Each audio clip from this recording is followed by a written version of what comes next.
guys, what we're doing today is we're going to do a little sanding on part 4 of our do-it-yourself guitar build. So what we're going to do before we just sand this thing is we're going to put like an arm cut on here. So we're gonna do that with the sander and a sheet sander here with 60 grit paper, pretty abrasive.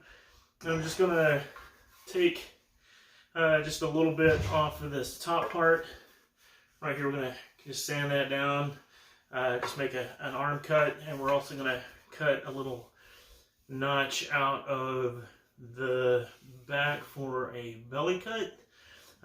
Since this is going to be kind of a Telecaster Stratocaster sort of hybrid, we're going to kind of put those Stratocaster features on this Telecaster body. I'm going to use 60 grit paper. It's going to make pretty quick work of it. First step, we're going to just draw some lines so we kind of get an idea like how much we're going to cut out and kind of where to stop. So that'll be step number 1. Step number 2, we'll just take the sander and let it do its thing. Alright, so we're going to do probably a little time-lapse action while I draw the lines on here and get that measured up, so bear with me.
So I finished the sanding, and we'll have to go back over everything with I got some, let's see what we got here. I got some 150 and probably finish it up with some 400 before we put any finish on it. So we'll have to smooth that out, and so it's not a real aggressive cut on there. You can see kind of carved that out there a little bit, and right here carved it out just a little bit, you know, just to give it a little bit of a characteristic of maybe a Fender Stratocaster, right? So I did run into a little bit of a problem right here, and I'll give you guys a little bit closer look at that. But there was a huge gap, like a big knot that just fell out. I sanded it and it just fell out. There was so there's nothing there. There's just this crater in my guitar now that I've got to fix, but we've got a solution for that, and I'll show you that in just a minute.